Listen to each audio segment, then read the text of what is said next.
Welcome to my channel, a lead that bring your story about the love of a mafia boss. Now let's listen. The rain pattered against my apartment window, each drop creating a symphony of melancholy that matched my mood. I sat at my small kitchen table, bills spread before me like tarot cards predicting a bleak future. The yellow light above buzzed intermittently, threatening to plunge me into darkness at any moment, much like everything else in my life lately. "Mommy, I'm hungry," came Lily's small voice from the doorway of our tiny living room. Her brown curls were tangled from sleep, her favorite stuffed rabbit dragging on the floor behind her. "I know, baby. Dinner's almost ready." I forced a smile, quickly shuffling the overdue notices into a pile and sliding them under a placemat. 5 years old, and already she could read the worry on my face better than she could read her alphabet books. The pasta boiled on our second-hand stove. The third meal this week made from the same box of spaghetti and the last jar of sauce. Payday wasn't until Friday, and today was only Tuesday. I stirred the pot, watching the noodles swirl in the bubbling water while calculating how to stretch $27 for 3 more days. I hadn't always lived like this. 3 years ago, before Lily's father disappeared with our savings and left me with a mountain of debt and a 2-year-old to raise alone, I'd been finishing my nursing degree.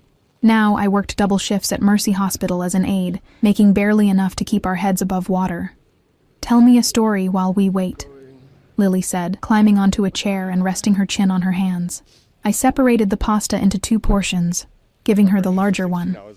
"Which story, sweetie?" "The one about the prince who saves the princess from the tower." My throat tightened. I'd created those fairy tales when the reality of her father abandoning us became too painful to explain to a toddler. In my stories, he wasn't a coward who stole our money and ran off with a cocktail waitress. He was a noble prince sent on a dangerous mission, who would return someday to rescue us both. "Once upon a time," I began, my voice steadier than I felt, "there was a beautiful princess who lived in a tall tower with her little princess daughter. Later, after tucking Lily into bed in our 1-bedroom apartment, I slept on the pull-out couch. I allowed myself to cry silently in the bathroom, water running to mask the sound. Tomorrow, I needed to meet with the apartment manager about the late rent. Again, the hospital had cut back my hours, and I'd already pawned everything of value months ago. My reflection stared back at me from the cracked mirror. Dark circles under my eyes, pale skin, and the faint remnant of what used to be called beauty. At 28, I felt decades older, worn down by constant worry and exhaustion. My phone buzzed with a text from Diane, a nurse I worked with. "Emergency shift tomorrow morning, 6 a.m., 2 p.m.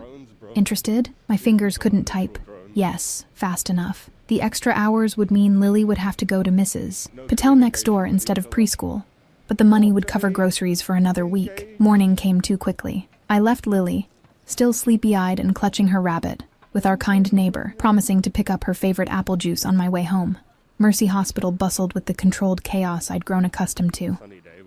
The emergency room had been busy overnight. A car accident had brought in several patients, and we were short-staffed as usual. "Elena, take these charts to room 3, then help Dr. Weston in trauma 1, Diane instructed, handing me a stack of files. I hurried down the corridor, nearly colliding with 2 men in expensive suits standing outside room 3. They moved with a synchronicity that made me instinctively step back, like trained guard dogs. Both wore earpieces and had the watchful stillness of people accustomed to looking for threats. "Excuse me," I murmured, trying to slide past them. Neither responded verbally, but one shifted slightly to let me through while maintaining his position. The door to room 3 was partially open, and I could see a third man inside speaking quietly on a phone, his back to me. I knocked gently on the doorframe. "Charts for room 3, I announced, trying to sound professional despite my pounding heart. Something about these men made my skin prickle with unease. The man inside turned, and the air seemed to crystallize around me. He was younger than I expected, perhaps in his early 30s, with sharp features and dark eyes that assessed me in a single comprehensive glance. His suit probably cost more than 6 months of my rent, the fabric flowing over broad shoulders with the precision of expert tailoring. Unlike his men outside, he wore no earpiece, but carried an aura of authority that needed no technological enhancement. "Enter," he said, his voice surprisingly soft, but leaving no doubt it was a command. He ended his call without a goodbye and slipped the phone into his pocket. I stepped into the room, keeping my eyes lowered as I placed the charts on the small table. A subtle scent of expensive cologne mingled with the hospital's antiseptic smell. The room's occupant, an older man with silver hair and an oxygen tube, slept in the bed, monitors beeping steadily beside him. "You're new," the younger man stated, not a question, but an observation. "Just filling in," I replied, risking a glance upward. His eyes caught mine, dark, intelligent, and completely unreadable. A scar traced a thin line from the corner of his left eye to his temple, the only imperfection in what could have been the face of an Italian Renaissance painting. "Name?" Again, the soft voice that somehow filled the room. "Elena. Elena Foster." He nodded once, as if filing the information away. "Mr. Russo will need extra attention. His condition is delicate." The way he said it made me understand this wasn't just a medical concern, but something more significant. I glanced at the chart in my hands. Antonio Russo, 67, admitted for pneumonia and heart complications. The name tickled something in my memory, a newspaper headline perhaps, but I couldn't place it. "Of course," I said. "I'll let the nurses know." "You do that." He turned slightly toward the window, a clear dismissal. I backed toward the door, almost bumping into one of the suited men outside. As I turned to leave, I heard the soft-voiced man say, "Elena Foster," as if testing the name on his tongue. The rest of my shift passed in a blur of tasks and patience, but my mind kept returning to room 3 and its mysterious visitors. During my lunch break, I found myself searching Antonio Russo's name on my phone, and my blood chilled when the results appeared. Antonio Russo, suspected head of one of the city's most powerful crime families, had managed to avoid conviction for decades, despite numerous investigations, which meant the young man in the expensive suit was likely... "Elena, break's over," called Diane from the nurse's station. "Mr. Russo in 3 needs his medication." My hands trembled slightly as I prepared the prescribed dose. When I returned to room 3, only one guard remained outside, and inside, the young man sat beside the bed, reading something on a tablet. He didn't look up when I entered. I checked Mr. Russo's vitals, administered his medication, and adjusted his IV, hyper-aware of being watched. The silence in the room felt heavy, broken only by the steady beep of the heart monitor and the old man's labored breathing. As I finished and turned to leave, the young man spoke. "You have a child." I froze, my hand on the door handle. "Excuse me?" He gestured toward my wrist where a homemade friendship bracelet of multicolored yarn rested. Lily had made it for Mother's Day, not something you bought for yourself. I instinctively covered the bracelet with my other hand, a protective gesture that extended beyond the physical object to the child who had created it. Yes, a daughter. Something shifted in his expression. So subtle I might have imagined it. How old? The question seemed innocent enough, but alarm bells rang in my mind. Why would this man, this dangerous man, care about my daughter? 5, I answered, unable to formulate a reason to lie. He nodded again, that same economical movement. Difficult age. They ask many questions. Before I could respond, his phone rang. He glanced at the screen and stood in a fluid motion that spoke of physical power carefully controlled. "Mr. Russo will be transferred to a private facility tomorrow. Make the necessary arrangements." It wasn't a request, and it wasn't directed to me. Not really. It was a statement of fact being delivered to the hospital through whatever representative happened to be present. Me. "I'll inform Dr. Weston," I said, eager to escape the room and the man's unsettling presence. As I turned to leave again, he said, "Ms. Foster." I paused without turning back. "Your bracelet is coming undone. You wouldn't want to lose it." Sure enough, several threads had loosened from Lily's careful knotting. I murmured a thank you and slipped out, the guard's eyes following me as I hurried back to the nurse's station. The rest of my shift passed without further interaction with Room 3's visitors. By the time I clocked out at 2 p.m., my body ached with fatigue, and all I wanted was to collect Lily and collapse on our couch for a few precious hours before my evening shift began. I remembered my promise of apple juice and stopped at the corner store. As I stood in line to pay, a black SUV with tinted windows pulled up outside. My heart skipped. It looked exactly like the vehicle I'd glimpsed dropping off the men at the hospital earlier. The door opened, and one of the suited men emerged, scanning the store before holding the door. I ducked behind a display stand, watching as the young man from room 3 stepped out, buttoning his suit jacket with one hand, while speaking rapidly on his phone in what sounded like Italian. I waited until they entered the high-end restaurant next door, before paying for Lily's juice and hurrying out, clutching the plastic bag like a lifeline. Mrs. Patel greeted me with her usual warmth, though her eyes held concern. "You look exhausted, dear. Lily's been an angel. She's coloring now." I found my daughter at Mrs. Patel's kitchen table, tongue between her teeth in concentration as she worked on a drawing. "Mommy!" she exclaimed, launching herself at my legs. "Look what I made!" The drawing showed 3 figures: a small girl with brown curls, a woman with long hair, and a tall man with a crown. "It's you and me and the prince," she explained proudly. My heart squeezed. "It's beautiful, baby. Ready to go home?" As we walked the 2 blocks to our apartment, Lily skipped ahead, chattering about her morning with Mrs. Patel. I was so focused on her that I didn't notice the black SUV parked across the street from our building until we were almost at the entrance. My steps faltered, and I pulled Lily closer to my side, scanning the vehicle for any sign of its occupants. The windows were too darkly tinted to see inside, but I felt watched nonetheless. "What's wrong, Mommy?" Lily asked, sensing my tension. "Nothing, sweetie," I lied, ushering her inside and up the 3 flights of stairs to our apartment. I double-checked the locks after we entered, peering through the blinds at the street below. The SUV remained, a silent sentinel. That night, after putting Lily to bed and preparing for my evening shift, I found myself checking the window every few minutes. The black vehicle had disappeared eventually, but my unease remained. I told myself I was being paranoid. There was no reason for anyone from the Russo family to take any interest in a hospital aide like me. Yet as I left for work, entrusting Lily to Mrs. Patel again, I couldn't shake the feeling that something fundamental had shifted in my world, like the first tremors before an earthquake. I had no way of knowing then just how right that feeling was, or how completely my life was about to change, all because I'd delivered some charts to room 3 and caught the attention of Dante Russo, heir to his father's empire, and a man unaccustomed to being denied anything he desired, and somehow, inexplicably, what he now desired was me. The next morning, I dragged myself through our apartment, moving on autopilot after another double shift.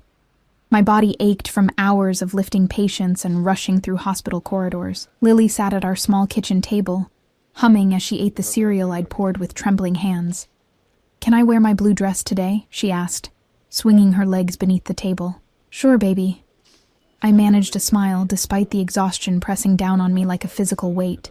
"Mrs. Patel is taking you to the park, remember? The blue dress is perfect for that."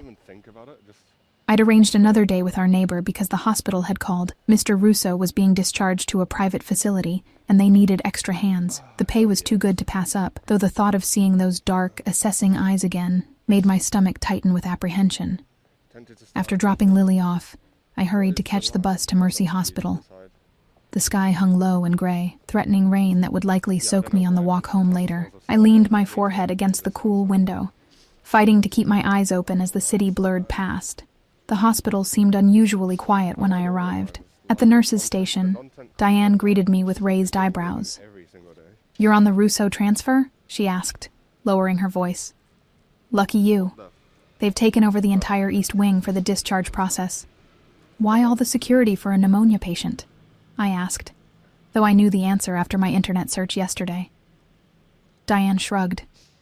Above my pay grade to question it, but word is the Sun's been making generous donations to the hospital foundation for years, the kind that get you a private elevator and no questions asked. She handed me a temporary badge for the East Wing access.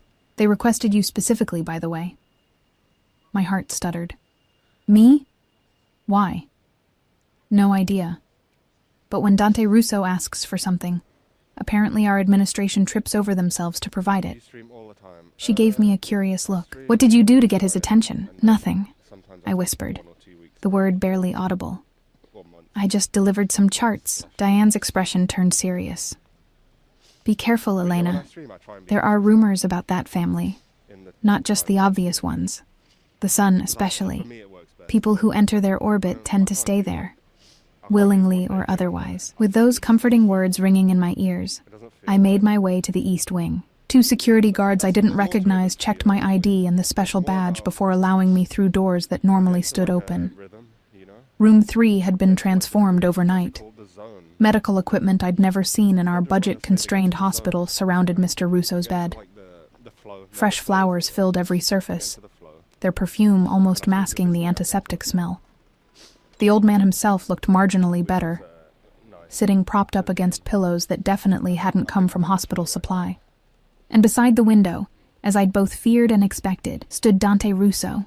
Today, he wore a charcoal suit that made his shoulders appear even broader. His dark hair, with just a touch of wave, was perfectly styled. He spoke quietly to a doctor I recognized as the hospital's chief of medicine, a man who rarely appeared on regular floors.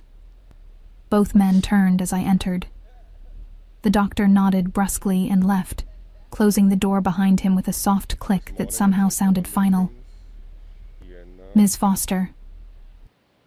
Dante's eyes moved over me in that same assessing way. Thank you for coming. As if I'd had a choice.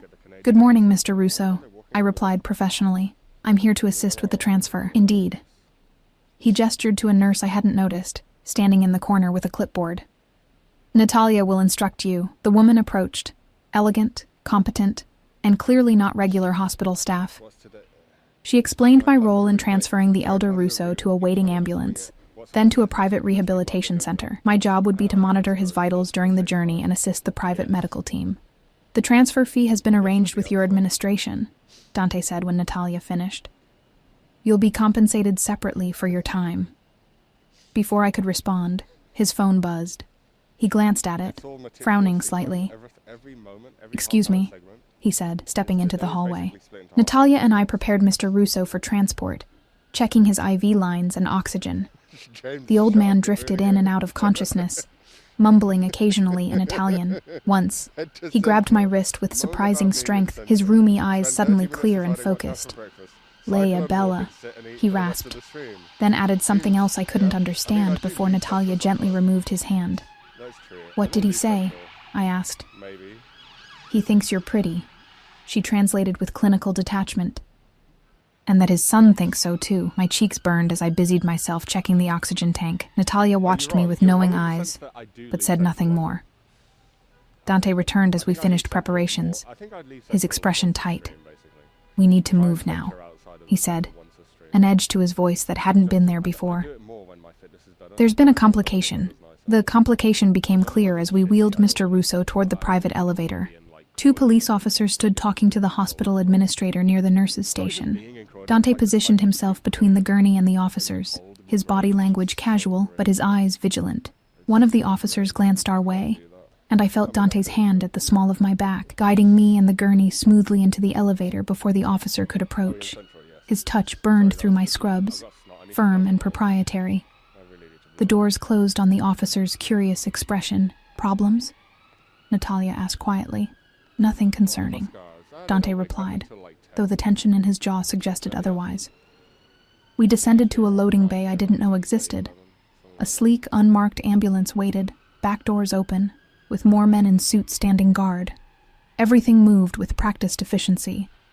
Mr. Russo transferred to the ambulance, Natalia climbing in beside him, Dante issuing quiet instructions to his men. Then he turned to me. You'll ride with me, he said, nodding toward a familiar black SUV. I hesitated. I thought I was monitoring Mr. Russo's vitals during transport. Change of plans. Natalia will handle the medical aspects. His tone allowed no argument. We need to discuss your continued involvement in my father's care. The rational part of my brain screamed warnings. Get out. Make an excuse. Don't get into a vehicle with this man. But another part, the part desperate to keep my job, to pay rent, to feed Lily, silenced those warnings. The inside of the SUV smelled of leather and that same subtle cologne. One of the suited men closed the door behind us, and we pulled away from the hospital, the ambulance ahead of us and another black vehicle behind. "You have questions," Dante stated as we merged into traffic. I clutched my purse on my lap, acutely aware of the small can of pepper spray inside, utterly useless against this man and his resources. "Why me?" I finally asked. "There are dozens of more qualified nurses at Mercy." He studied me for a moment, his face unreadable. "My father responded positively to you. At his age and condition, comfort is priority." The explanation sounded reasonable, but something about it rang false. "And the police? Was that about your father's comfort too?" A ghost of a smile touched his lips.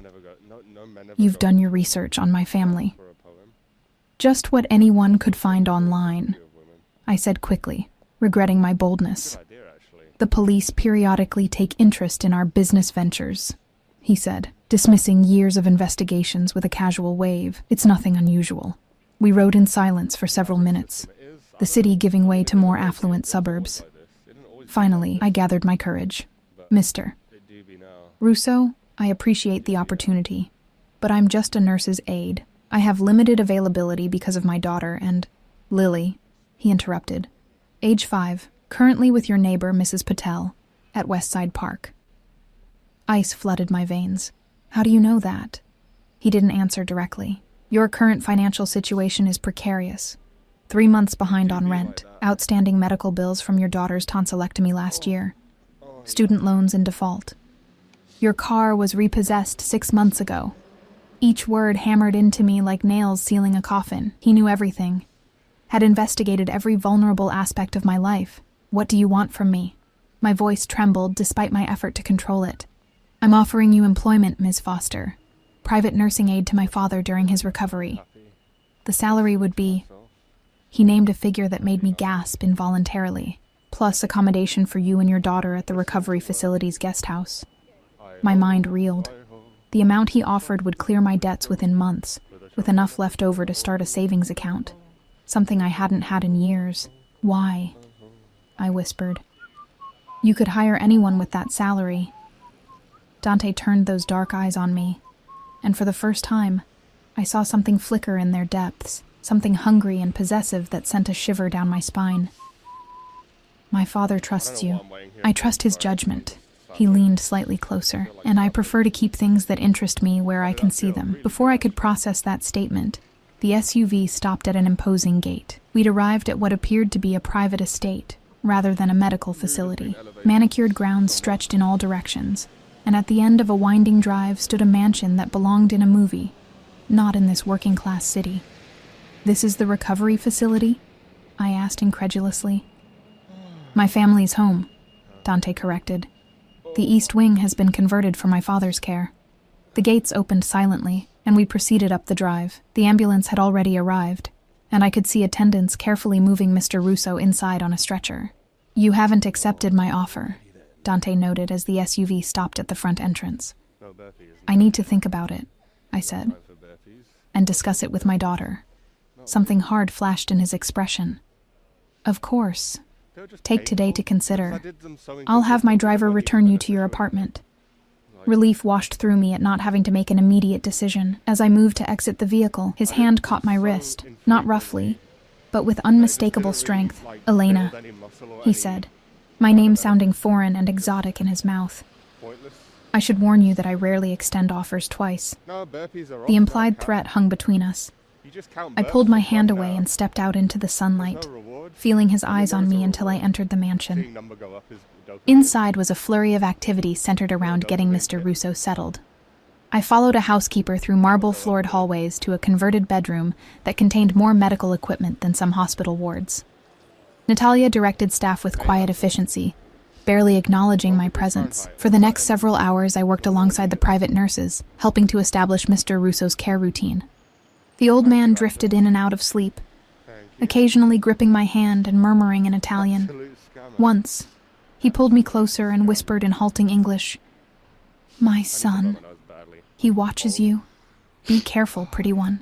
By late afternoon, Mr. Russo was stable and resting comfortably. I checked my phone. 3 texts from Mrs. Patel asking when I'd collect Lily. With a start, I realized how late it had gotten. I explained the situation to Natalia, who nodded and led me back through the labyrinthine house. In the vast entrance hall, Dante stood talking with 2 men in expensive suits, different from his usual security detail. Their conversation stopped abruptly when we appeared. Ms. Foster needs to return home, Natalia explained. Dante checked his watch. Of course. Salvatore will drive you. One of the security guards materialized from a side room, car keys in hand. As I moved toward the door, Dante added, "I'll expect your answer by tomorrow morning." The drive home was silent. The guard, Salvatore, offering nothing beyond a curt nod when I thanked him upon arrival at my apartment building. I rushed upstairs to find Mrs. Patel and Lily in our living room, my daughter already in pajamas. "I'm so sorry," I began. But Mrs. Patel waved away my apology. "No trouble. Lily is always a joy." She gathered her things, then hesitated at the door. "Elena, a man came looking for you earlier. Very polite, but intimidating. He said he worked for someone named Russo." My blood chilled. What did he want? He didn't say. Just asked if you lived here with your daughter. I didn't confirm anything. She touched my arm gently. "Be careful, dear. Men like that. They're not from our world." After she left, I double-checked all the locks and windows, drawing the blinds tightly closed. Lily was already half asleep on the couch, clutching her rabbit. "Did you have a nice day at the park?" I asked, carrying her to bed. She nodded sleepily. "Mrs. Patel bought me ice cream." "And I saw the man from your stories." I froze in the act of tucking her blanket. "What man, sweetie?" "The prince," she mumbled, eyes drifting closed. "He was watching us at the park. He had men with him like guards, just like in your stories." Sleep claimed her before I could ask anything more. I stood in the darkened bedroom, my heart hammering against my ribs. Dante had been watching my daughter at the park. The implication was clear. This wasn't just a job offer. It was something far more complicated and dangerous. I returned to the living room and pulled out the card Dante had pressed into my hand as I left the mansion. A single phone number was embossed on heavy cream cardstock. My fingers hovered over my phone, indecision paralyzing me. The salary he offered would change our lives. No more choosing between electricity and food. No more pawning possessions to make rent. Lily could have new clothes, better schools, maybe even college someday, but at what cost? I wasn't naive enough to believe Dante Russo's interest was purely professional. The way he looked at me, spoke to me. He wanted something more, and men like him were accustomed to getting what they wanted. A sharp knock at my door shattered my thoughts. I approached cautiously, peering through the peephole to see one of Dante's guards holding a large manila envelope. "Delivery for Ms. Foster," he announced when I cracked the door. Security chain still in place. "What is it?" I asked, not reaching for the envelope. "Mr. Russo thought these might help with your decision." Reluctantly, I accepted the package and locked the door behind me. Inside the envelope, I found documents. Copies of all my outstanding bills, each stamped "paid in full" in red ink. Beneath them was a brochure for an exclusive private school, with Lily's name handwritten on the cover. The message couldn't be clearer. Dante Russo could give my daughter opportunities I never could. Or he could take away everything with the same ease. A smaller envelope contained a note in elegant handwriting. "The car will collect you at 8 a.m. Bring Lily. Her room is prepared." I sank onto the couch, the papers scattered around me, and for the second time that day felt the ground shifting beneath my feet. But this time, I knew I was already falling. Sleep eluded me that night. I sat by Lily's bed watching her peaceful face, wondering if I was making a terrible mistake. By dawn, exhaustion had settled into my bones, but my decision was made. Not that I'd had much choice. Dante Russo had engineered the situation perfectly, leaving me with no real alternatives. At precisely 7:30 a.m., I woke Lily and helped her dress in her nicest clothes. I'd packed our meager belongings into 2 small suitcases. All our lives fit into so little space. "Where are we going, Mommy?" she asked, eyes bright with excitement at the adventure. How to explain? "We're going to stay at a big house for a while.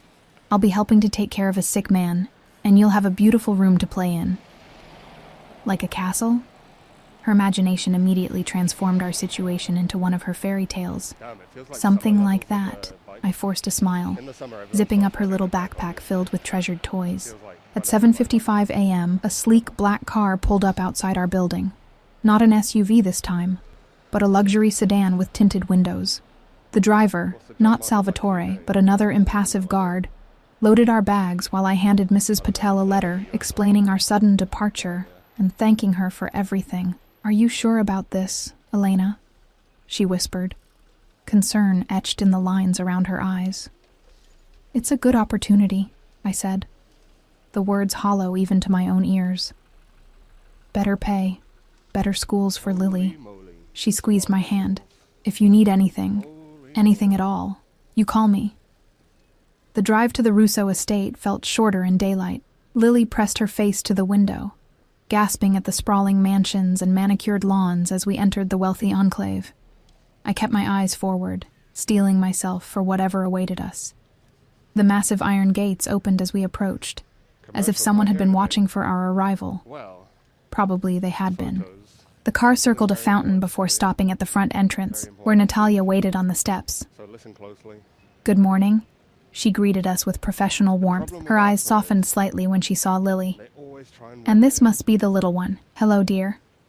Lily edged closer to me, suddenly shy. "Hello," she whispered. "Come, I'll show you to your rooms." Natalia led us through the grand foyer, past priceless artwork and antique furniture that made me afraid to touch anything. "Mr. Russo is with his father at the moment, but wishes to see you once you're settled." Our rooms turned out to be a separate guest suite in the west wing, a sitting area, 2 bedrooms, and a bathroom larger than our entire apartment. Lily's eyes widened at the canopy bed, with pink silk hangings, and the shelves filled with toys and books. "Is this all for me?" she breathed, reaching tentatively for a porcelain doll. "Of course," Natalia smiled. "Mr. Russo wanted you to feel comfortable." A chill ran through me at the thought of Dante selecting toys for my daughter, imagining what would please her. How much did he know about us? How long had he been watching before making his move? "Your uniforms are in the closet," Natalia continued, opening the door to reveal several sets of crisp white scrubs and a few casual outfits, all exactly my size. "Breakfast is served in the kitchen for staff at 6 a.m. Mr. Russo Sr. requires assistance at 7 a.m. daily. The rest of your schedule will be provided later today." She handed me a small device. "This is your security pass and communication device. You'll need it to access certain areas of the house. It also allows you to call for assistance if needed." It felt like being handed a collar and leash. "And Lily?" I asked. "What about her during the day?" "There's a play area adjacent to Mr. Russo's quarters. She can stay there while you work. Mrs. Caruso, the housekeeper, will check on her regularly. Once you're settled in your routine, we can discuss enrolling her in the private academy nearby." After Natalia left, I helped Lily explore her new room. Each discovery, a dollhouse, art supplies, a child-sized vanity, bringing squeals of delight. I should have been happy seeing her so excited, but all I felt was a deepening sense of being trapped in a beautiful cage. "Why don't you draw a picture while I get ready to meet my new patient?" I suggested, needing a moment alone to compose myself. In my room, I changed into one of the provided uniforms, noting with unease how perfectly it fit. The mirror reflected a woman I barely recognized, skin pale with stress, eyes wary and shadowed.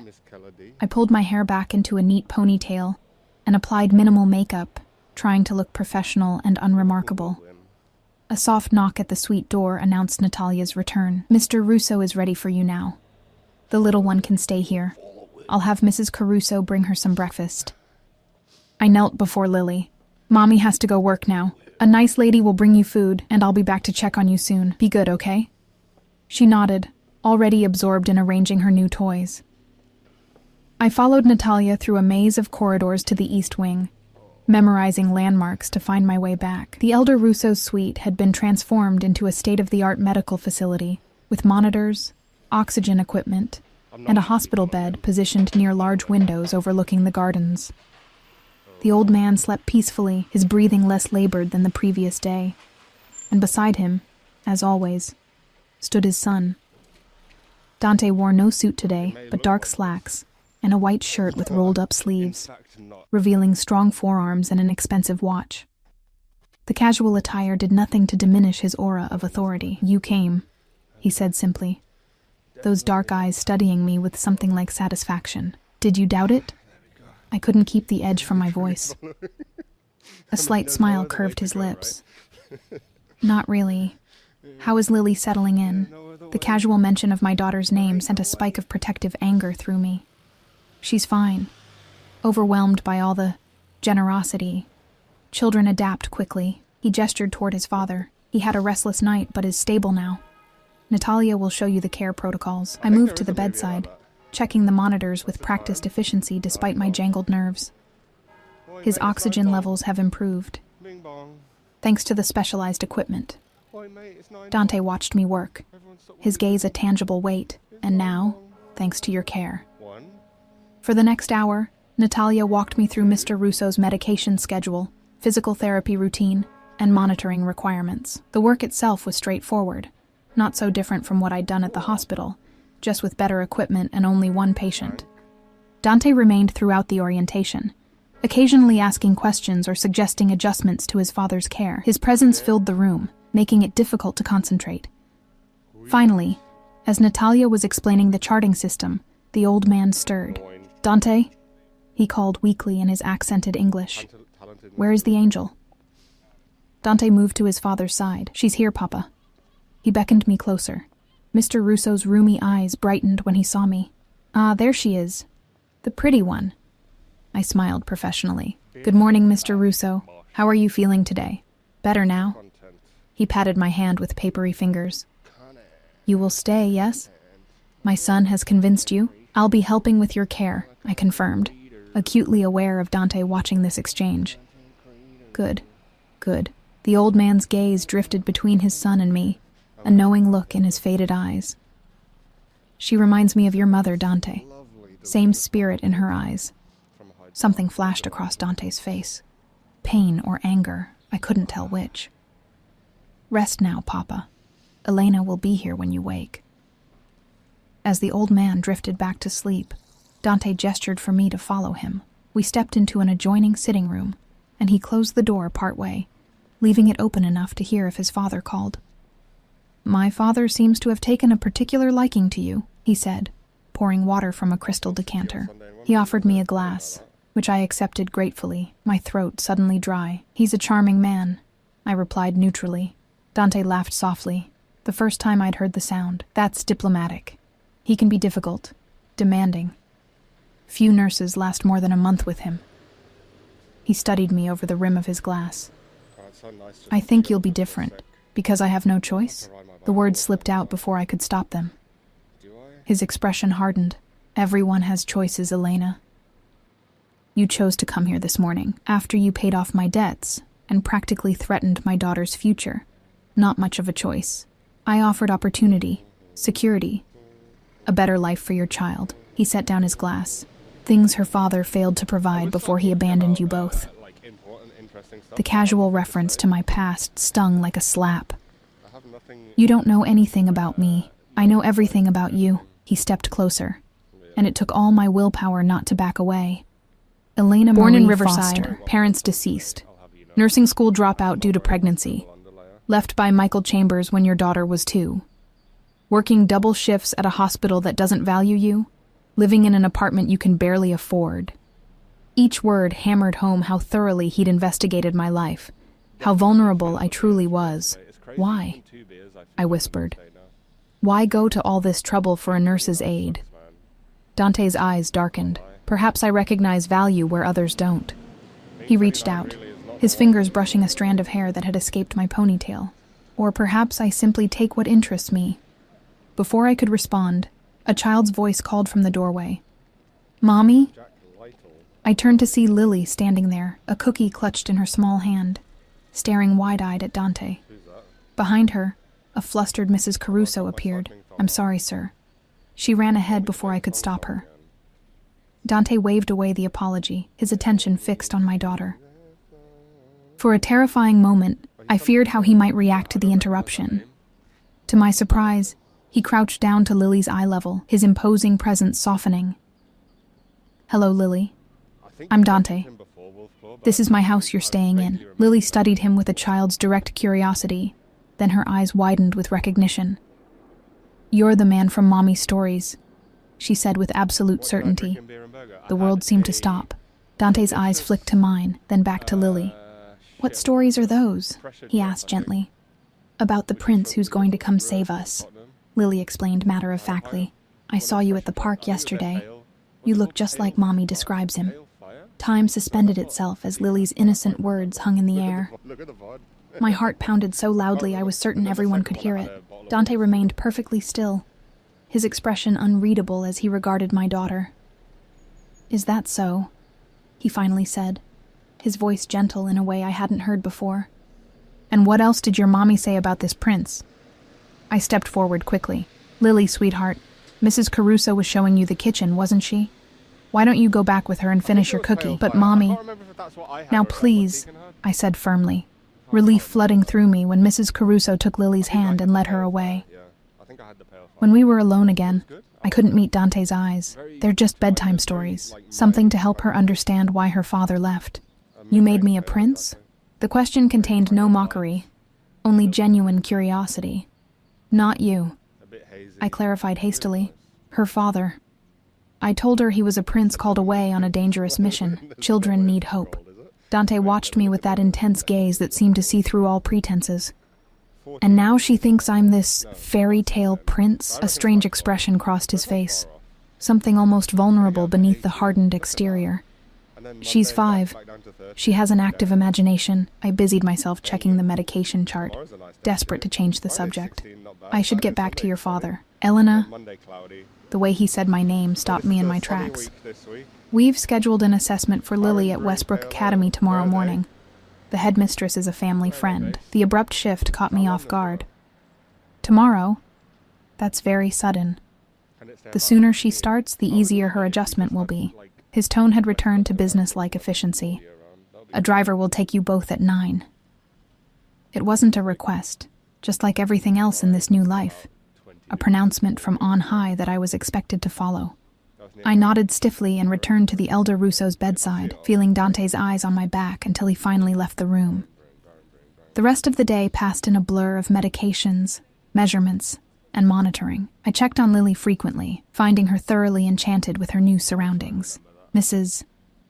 Caruso had shown her the gardens, introduced her to the kitchen staff who spoiled her with treats, and set up a small art station where she contentedly drew pictures of castles and princes.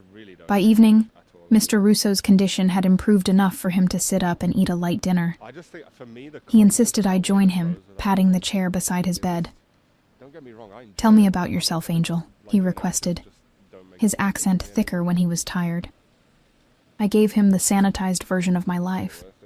Nursing school, hospital work, raising Lily. He listened attentively, occasionally asking questions that revealed a sharp mind despite his frail appearance. And the father of your little one? He finally asked, eyes shrewd. Where is he? He left when she was 2, I answered simply. The old man made a disgusted sound. A man who abandons his blood is no man at all. He reached for my hand. My Dante. He understands family, loyalty. The most important things. I remained silent, unwilling to contradict a sick man, but unable to reconcile his words with what I knew about the Russo family's business. My son is not an easy man, Mr. Russo continued, his voice dropping conspiratorially. Life has made him hard, but beneath, he tapped his chest, a good heart. He needs someone to remind him of this. Before I could respond to this uncomfortable line of conversation, Dante himself appeared in the doorway. Don't tire yourself, Papa. Elena has had a long day as well. Mr. Russo waved dismissively. We are just getting acquainted. Go. Take care of business. Leave the angel with me. Something passed between father and son. A silent communication built on decades of understanding. Dante inclined his head slightly. 1 hour, then rest. His eyes met mine briefly before he departed. The old man chuckled. He worries too much. Now, tell me about your little girl. Talking about Lily was easy, and Mr. Russo proved to be an engaged listener, smiling at stories of her antics and asking thoughtful questions about her interests. By the time Natalia came to administer his evening medications, I found myself genuinely enjoying his company. "You have been good for my spirits today," he told me as I prepared to leave. "Come early tomorrow, yes? We will have breakfast together." I returned to our suite to find Lily already bathed and in pajamas, courtesy of Mrs. Caruso. She bounced excitedly on her new bed, eager to tell me about every moment of her day. "And Mr. Dante showed me the horses," she exclaimed. "He said maybe I can learn to ride when I'm bigger." I froze in the middle of brushing her hair. "Mr. Dante took you to see horses?" "When?" "After my snack. Mrs. Caruso was folding laundry, and he came and asked if I wanted to see something special." Her eyes shone. "They're so big, Mommy. But Mr. Dante said they're gentle giants." Anger and fear twisted in my stomach. He had taken my daughter somewhere without my knowledge or permission, set boundaries with her that weren't his to set. The possessiveness I'd sensed from the beginning extended to Lily, too. After tucking her in, I paced our suite, torn between confronting Dante and keeping my head down.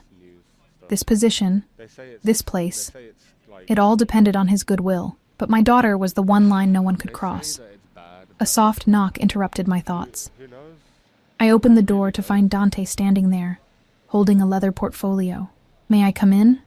he asked, the politeness at odds with the commanding presence. I stepped aside reluctantly, leaving the door open. "Lily told me you took her to see the stables today." If he noticed my tone, he gave no indication. She expressed interest in animals. I thought she would enjoy it. "You should have asked me first." His eyebrow raised slightly. "She was perfectly safe. Salvatore accompanied us." "That's not the point." I folded my arms. "She's my daughter. I decide where she goes and with whom." Something darkened in his expression, a flicker of the dangerous man beneath the civilized veneer. Then it cleared, replaced by that impenetrable calm. "You're right. I apologize. The easy capitulation surprised me so much, I momentarily lost my train of thought." Dante placed the portfolio on the coffee table. "These are the enrollment papers for Westbrook. They require a parent's signature." I sat down and opened the folder, skimming the prestigious academy's materials. The tuition figure made me gasp. "It's taken care of," Dante said before I could speak. "Consider it part of your compensation package." "It's too much," I whispered, overwhelmed by the opportunities being handed to my daughter. Opportunities I could never have provided. "Nothing is too much for a child's education." He sat opposite me, his presence filling the small sitting area. My mother believed that above all else. The mention of his mother, something personal amid our carefully professional interactions, caught my attention. "She's no longer living?" A shadow crossed his face. "She died when I was 12. Cancer." "I'm sorry." The simple condolence felt inadequate. He nodded once, accepting the sympathy, but clearly uncomfortable with it. "Sign where indicated. The driver will have everything else Lily needs for tomorrow." I signed the papers, each scratch of the pen cementing our new reality. When I finished, Dante gathered the documents and stood to leave. "Thank you for today," he said formally. "My father hasn't been this alert in weeks." "He's a fascinating man," I replied honestly. Something like pride flickered in Dante's eyes. He built everything we have from nothing. Came to this country with empty pockets and a pregnant wife. He paused at the door. "There's a call button beside your bed if you need anything during the night. The house is secure, but I understand this is all new for you." The reminder of security and the implicit suggestion that we were being monitored sent a chill through me. "We'll be fine." He hesitated, looking like he wanted to say more, then simply nodded. "Good night, Elena." After he left, I checked on Lily one more time, finding her sound asleep surrounded by new stuffed animals. In my own room, I discovered a note on my pillow, written in that same elegant handwriting. "The prince in the story. Did he have a name?" I crumpled the paper, unsettled by the question and what it might mean. That night, I dreamed of dark eyes watching me from shadows, of golden cages, and of a little girl calling a dangerous man Prince. The next morning brought a flurry of activity. Lily was beside herself with excitement about her new school, twirling in the uniform that had mysteriously appeared in her closet overnight, a pleated skirt, navy blazer with the school crest, and a red tie that I struggled to knot properly. "You look beautiful, sweetheart," I told her, smoothing her curls. "Remember to be polite to the headmistress." "Will Mr. Dante come with us?" she asked, surprising me. "No, just a driver." I studied her expression. "Would you want him to come?" She nodded solemnly. "He knows everything. He told me all about the school yesterday. There's a music room with a real piano and a playground with a castle." The ease with which Dante had charmed my daughter troubled me. Children were excellent judges of character, yes, but they were also easily impressed by attention and gifts, both of which he had supplied in abundance. As promised, a driver arrived at 9. Not one of the usual security guards, but a grandfatherly man who introduced himself as Vincent, and immediately won Lily over by presenting her with a small bouquet of daisies. "For your first day of school, little miss." The luxury sedan had a booster seat already installed, another detail Dante had anticipated. As we pulled away from the mansion, I caught a glimpse of him watching from an upstairs window, his tall figure silhouetted against the glass. Westbrook Academy exceeded even the brochure's descriptions. Elegant brick buildings surrounded a verdant campus where uniformed children played and studied. The headmistress, Dr. Reynolds, greeted us warmly, clearly aware of our connection to the Russo family. "Mr. Russo speaks very highly of Lily's potential," she said, leading us through hallways decorated with student artwork. "We have an excellent kindergarten program that will prepare her for our accelerated curriculum." The assessment went smoothly. Lily charmed the teachers with her enthusiasm and demonstrated reading skills beyond her age group, the result of countless bedtime stories and our little home lessons.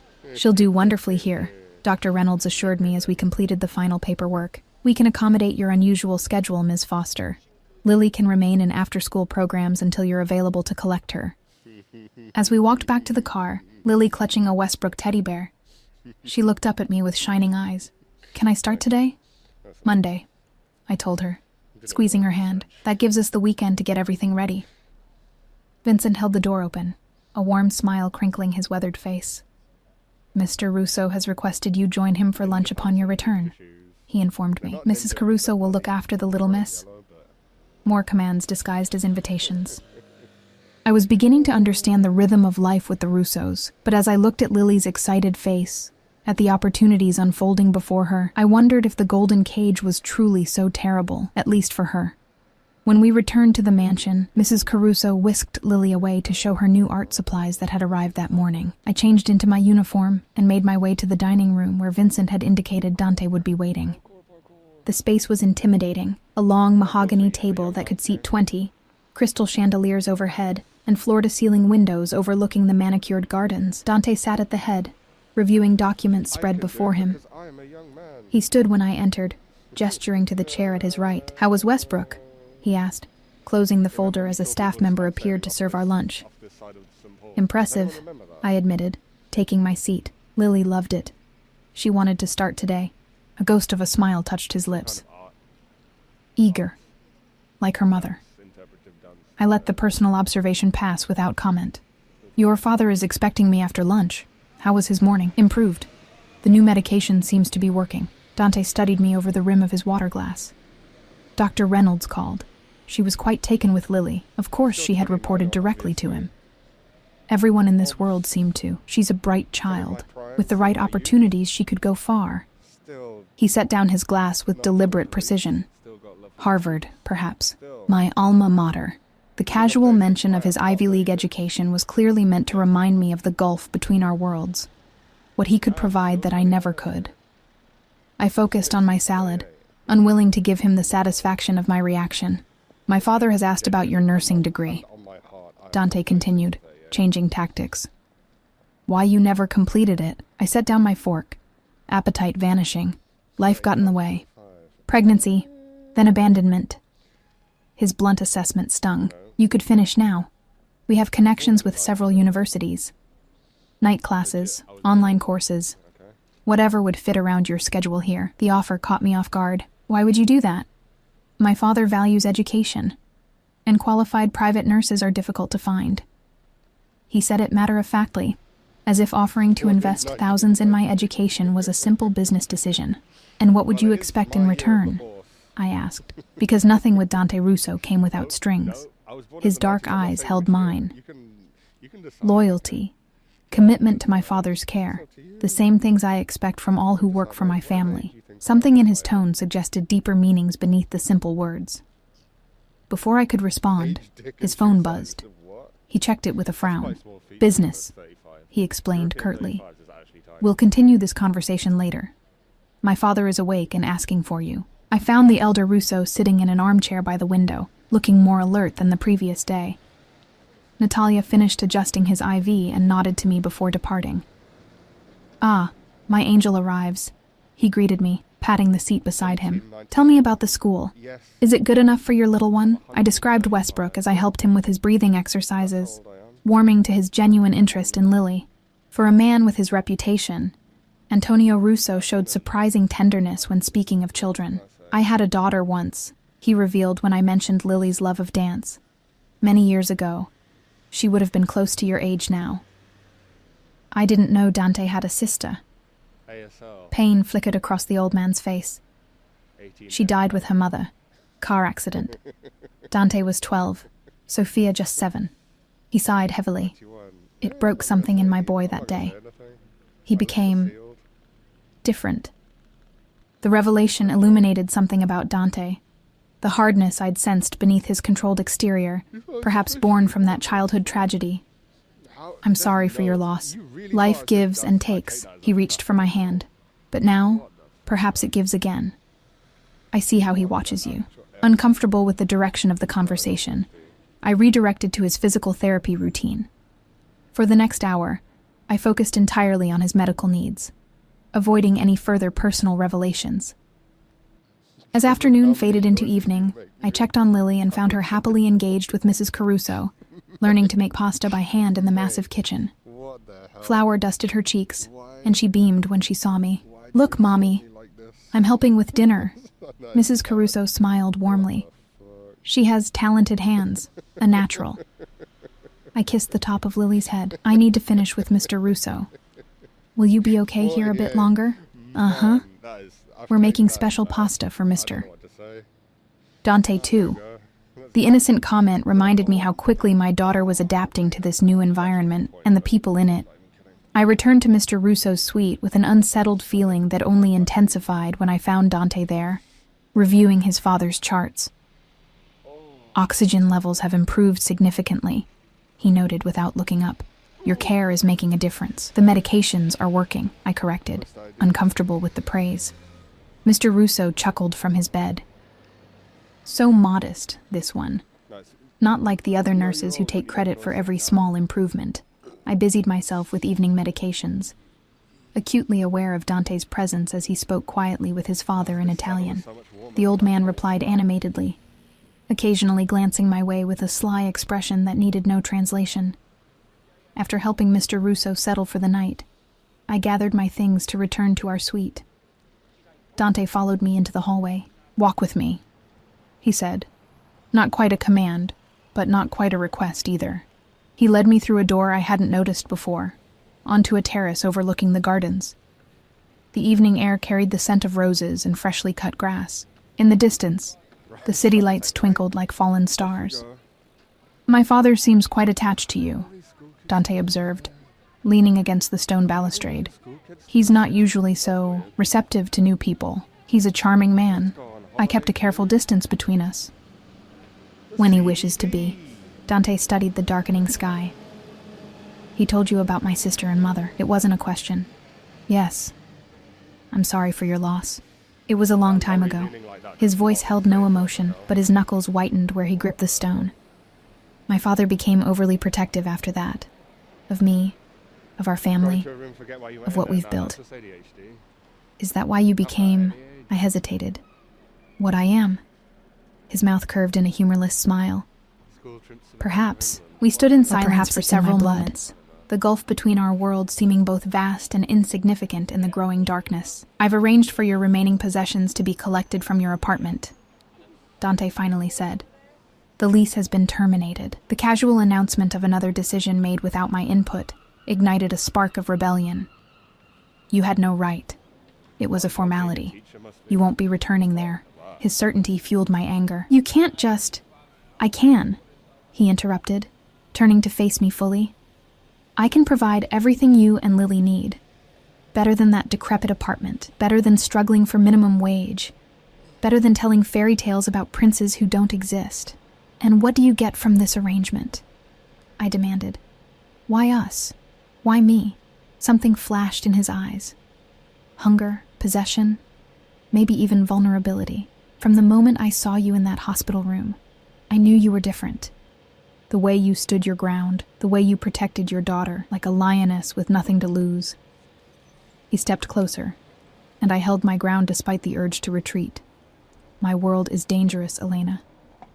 I need people I can trust, people with loyalty, people with something to protect. His gaze burned into mine. I can give Lily everything: education, security, opportunities, and I can give you back your dream, your nursing degree, a career, financial independence. In exchange for what? My voice barely rose above a whisper.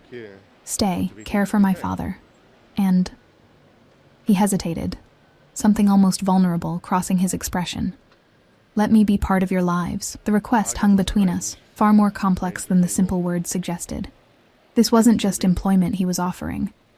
It was entrenchment in his world, his family, his life. Before I could respond, a small voice called from the doorway. Mommy?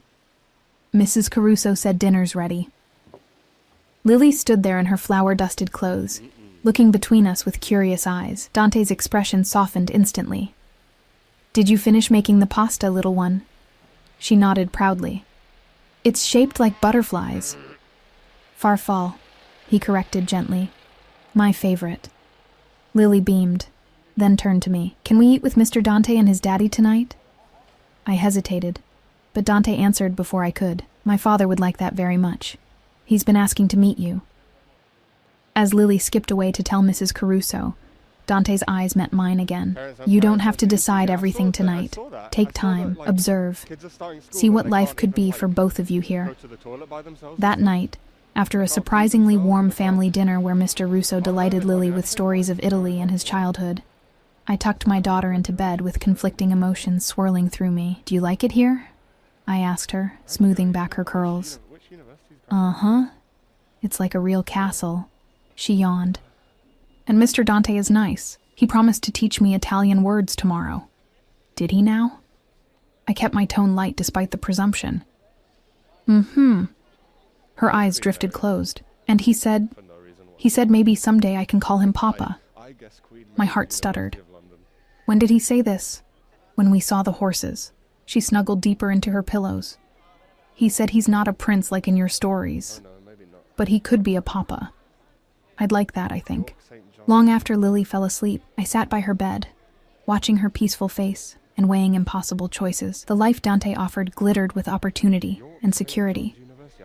Everything I'd ever wanted for my daughter. But it came with invisible chains, golden and comfortable, but chains nonetheless. A soft knock at the door roused me from my thoughts.